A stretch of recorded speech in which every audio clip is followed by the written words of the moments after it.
Ва'мур ахлака бис-сала. Ей Мұхаммед саллаллаху алейхи вассалам, отбасыңды намазға бұйыр.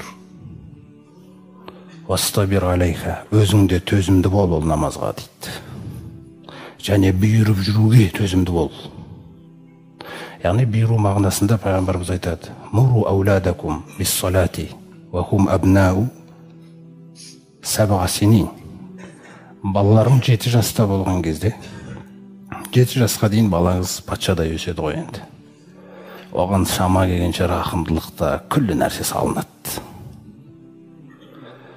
7-ге толған кезде намазды бұйырып баста дейді.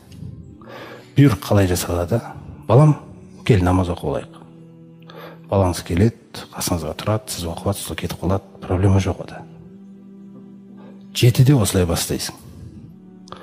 8 жаста да сол жалғасып келе жатыр. Тұрақты өте. 1 жыл 8-ге толды, 2-ші жыл кетті, 9 мысалы, сөйтіп 10-ға толды.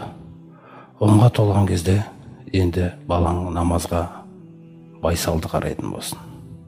10 жаста, егер де 7-ден 10-ға дейін 3 жыл бойы тұрақты түрде сен бір күнін қалдырмай оған үйретіп отқан болған болсаң, 10 жаста ғана хақың бар бұрышқа қоюға дейді.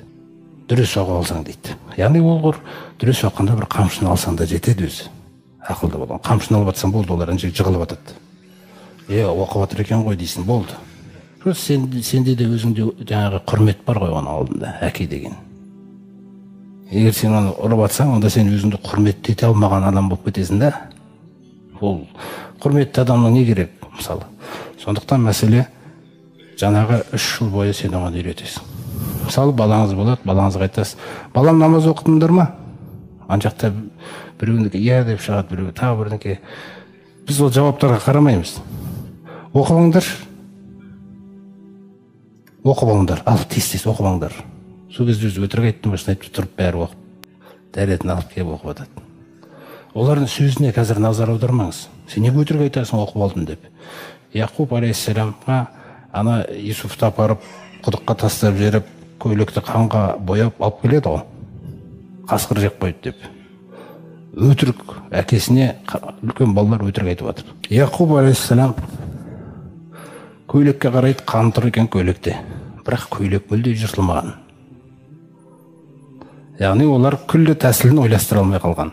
Яқуб сол жыртылмай тұрған нәрсені көреді да, өтірік айтып тұрған білет балаларының. Пайғамбар сонда айтады ғой: Раббун әл-Мустаған, Раббымнан жәрдем тіленеді. Собрун жәмил дейді. Әдемі сабыр ғана керек дейді маған қазір. Әдемі сабыр деген сөз, Юсуф жоқ қой, қашан келеді? Нәтижесі белгісіз нәрсе. Ұзаққа кеткен сабырды Құранда Алла Тағала әдемі сабыр деп атайды екен. Қашан қайтып келеді ол белгісіз? Жоқ. Бірақ ол біледі.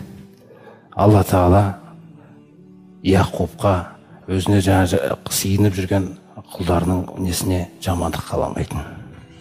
Яғни Алла Тағала бір істі бастады, жоспар іске асты. Оның білетіні сол.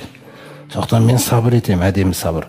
Егер де ол жерде неге өтірік айтасың десе, ана балалар не істейді? 2-ші өтірікті әкеледі, 3-ші өтірікті әкеледі. Сөйтіп оны сен өтірік айтуға да солай үйретесің.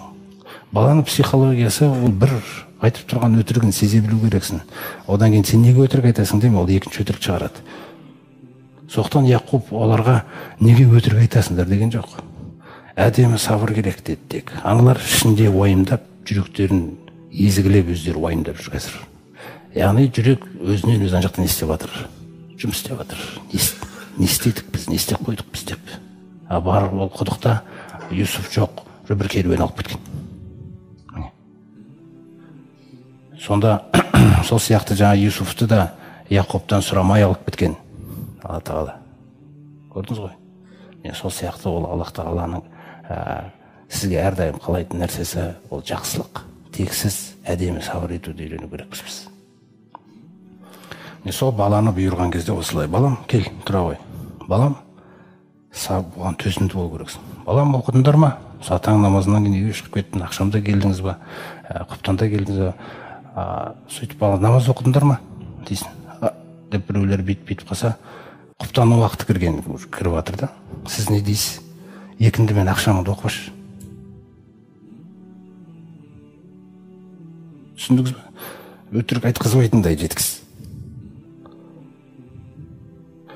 Бәрі екінші ақшам оқымаппын ғой деп ана жаққа барады.